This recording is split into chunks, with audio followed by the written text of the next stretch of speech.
Seja bem-vindo à segunda parte deste Moeda ao Ar. Analisamos agora a crise no Sporting que continua. Ernesto, a verdade é que temos para já, e é este o balanço, 4 treinadores em meia temporada. Vamos lá ver. Depende da maneira como contamos os treinadores. É como contamos os presidentes.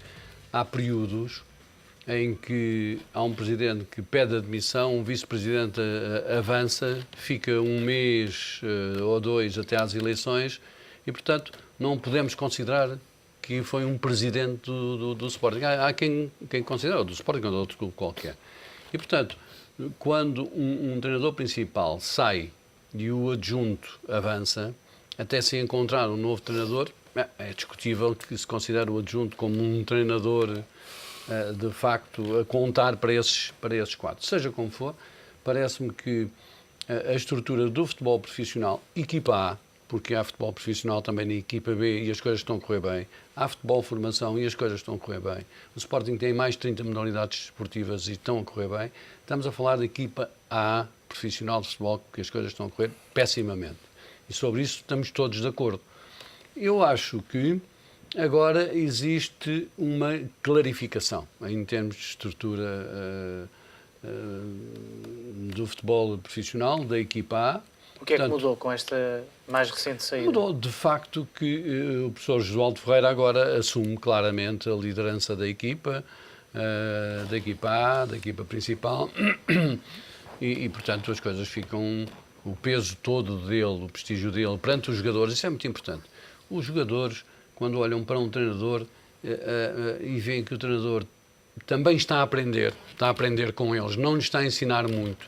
Esse tem sido um erro do Sporting. O Sporting tem contratado muitos treinadores para aprender e não vão ensinar. O Josualdo Ferreira é o contrário, vai acrescentar valor. E os jogadores, quando olham para o Josualdo Ferreira, têm na frente um homem que já ganhou muita coisa e, portanto, tem muito para lhes ensinar. E acho que isso é importante, porque o que se passa, a meu ver, como espectador, de facto, é uma descrença total dos jogadores de futebol. Eles não acreditam nele, ninguém quer ter a bola nos pés, portanto, escondem-se da bola. E, portanto, isto é uma crise, de facto, mais do foro anímico do que propriamente são os mesmos jogadores de futebol que ganharam ao Braga, que a época passada chegaram às meias finais da Liga Europa e, portanto, um homem com a experiência, com o saber, com até a sensatez de Josualdo Ferreira pode ser, de facto, decisivo, porque ainda faltam jogar mais de 2/3 do campeonato. Horácio, pode ser este o início do fim da crise no Sporting, com este início de era de Josualdo Ferreira? Pode ser o início do fim da crise ou pode ser a confirmação final do debacle, não é? Que eu espero que não seja. Aliás, já disse aqui que acho que o Sporting não vai descer de divisão, como é evidente, muito dificilmente o Sporting ficará entre os dois últimos classificados. Agora, eu também não parece que a situação se resuma a uma avaliação como o Ernesto, como sportinguista, fez, isso que é muito bem, em relação àquilo que se passa entre as 4 linhas, ou seja, o problema tem a ver com os jogadores, com o treinador, e portanto este não joga, aquele não corre. As coisas não são assim, os jogadores não jogam e não correm se não tiver uma estrutura envolvente que os ponha a jogar e correr, como deve ser e com uma orientação, que é isso que eles não têm. E portanto, e essa falta de orientação vem de cima, ou seja, há projetos sucessivamente falhados e os jogadores, nesta altura, obviamente não têm condições, porque muitas vezes eu leio, enfim, eu ouço certos comentários que eles não correm, não dão... Se eles não forem bem orientados, eles até podem fazer uma meia maratona durante o jogo, como é evidente, porque eles têm que saber para que é que correm, que direção é que correm e o que é que estão a fazer em campo. Agora, que o Sporting... Enfim, somos repetitivos, que está numa situação, de facto, extremamente difícil, que também já aqui dissemos, e eu tenho um pouco essa ideia, enfim, não conheço o Sporting, como é óbvio, que inevitavelmente teremos eleições mais tarde ou mais cedo e que isso pode alterar completamente o rumo das coisas, é verdade. O professor Josualdo Ferreira talvez seja o homem certo, no momento certo, pode-se fazer essa justiça ao Sporting.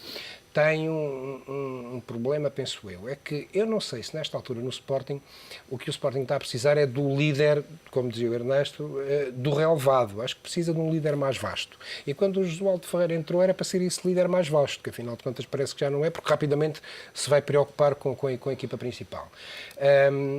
E o Sporting, nestas alturas, como qualquer outro clube, e o Benfica já passou por coisas parecidas, por situações parecidas, corre um sério risco.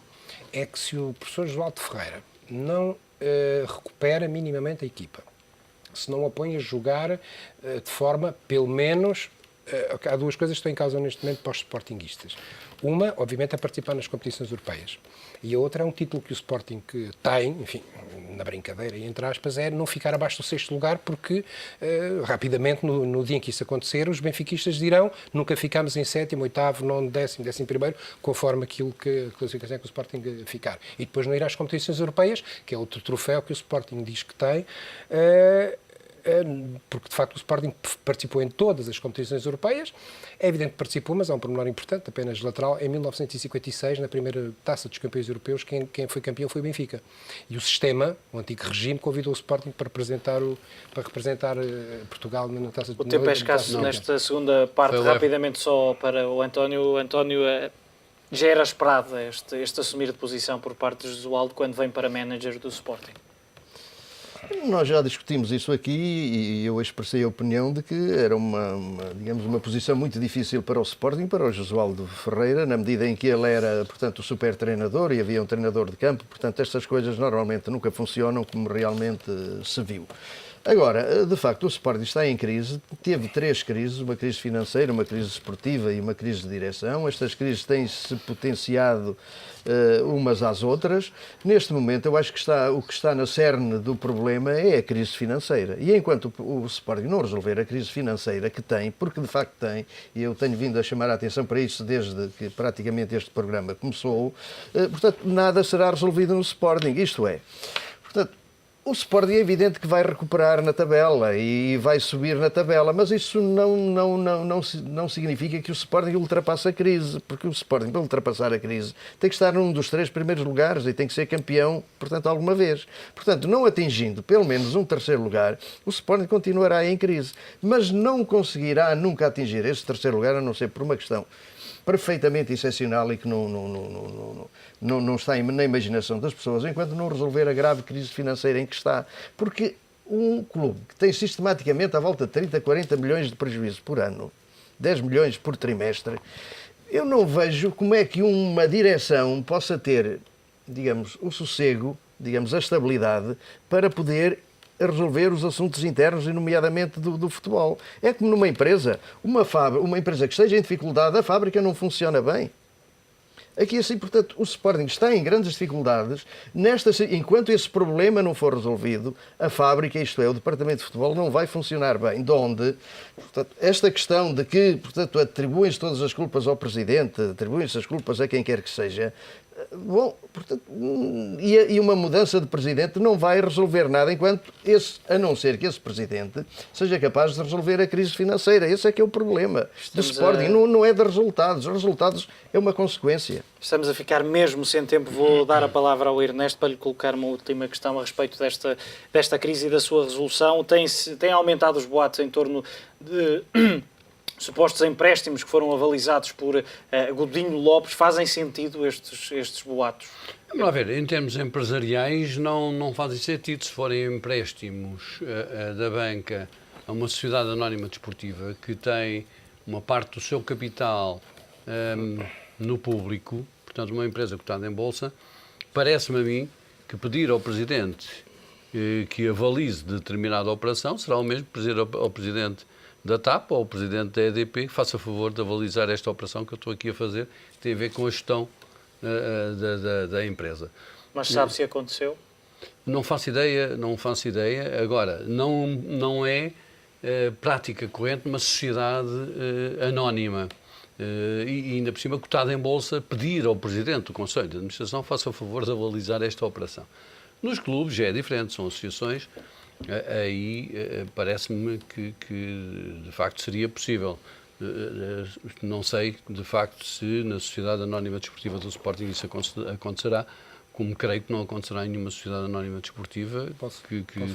Tem que ser em 30 segundos. É um pequeno comentário. Eu não sei se o Ernesto tem essa certeza. Eu não tenho a certeza que tenha sido a banca a pedir ao Presidente para dar o seu aval pessoal. Pode ser o próprio Presidente que naturalmente se antecipa e diz: eu dou o meu aval pessoal. Enfim, sou o Presidente, quero que isto ande para a frente, porque senão estou bloqueado, não consigo pagar. Mas ainda assim é uma situação estranha. Sim, mas é outra questão. Só que o Ernesto estava a focar o ponto de ter sido a banca a pedir o aval e nada, a não sei como é que o Ernesto sabe, eu não sei, como é evidente. Nada nos garante que não tenha sido o próprio Presidente, enfim, um instinto de sobrevivência. Não, mas reparem que Em 30 segundos, António. o Sporting tem Para as sido notas finais. ultimamente sustentado pela banca e está nas contas do Sporting. No primeiro trimestre da temporada, portanto, o endividamento bancário aumentou em 16 milhões de euros. Estranho seria que nestas atuais circunstâncias a banca emprestasse sem garantias. Muito bem. Notas finais, Ernesto? Não, eu só duas coisas. Queria destacar, de facto, a excelente época desportiva do futsal do Sporting. Queria também destacar uma atitude rara no futebol português. Só conhecia uma do Paulo Bento. O Paulo Bento pediu de modo próprio a sua admissão do Sporting e renunciou a qualquer indenização. Recebeu o seu salário até ao final daquele mês em que pediu admissão e saiu. Sérgio Conceição acabou de fazer exatamente a mesma coisa no Olhanense. Pediu a admissão do Olhanense e disse só quer receber até ao final de dezembro. Passem muito bem. Eu acho que isto é invulgar e queria destacar esta... Muito rápido, apenas para destacar o entendimento, mais uma vez, entre o Sporting e o Futebol Clube do Porto, que é regular, é histórico, acontece tipicamente cada vez que um dos dois de Lisboa está mais fraco. É ótimo, é ótimo e, portanto, em troca de jogadores e tudo isso, portanto, confirma-se esta ligação umbilical entre o Futebol Clube do Porto e o Sporting, que para o Benfica é tranquilo. António, notas finais. Muito rapidamente, jogou-se agora o Estoril-Benfica, eu recordo um Estoril-Benfica de 2005, que foi transferido para Faro, em que o diretor de futebol do Benfica era o dono do Estoril e o presidente da SAD do Estoril tinha sido vice-presidente do Benfica. A verdade esportiva perfeitamente às claras. Agora, aspectos positivos. O Futebol Clube do Porto, durante este interregno, foi campeão de natação, ganhou o pentacampeonato de natação femininos, o que é de salientar. E o segundo lugar ficou o Sporting, e o facto de, na modalidade handball e de hóquei em patins, o Porto também, portanto, a par de futebol, continuar em primeiro lugar. Bem, meus senhores, muito obrigado pela vossa presença nesta primeira edição de 2013 do Moeda ao Ar, continuação de um bom ano. Quanto a si, voltamos a marcar encontros dentro de 8 dias. Tenha uma ótima semana.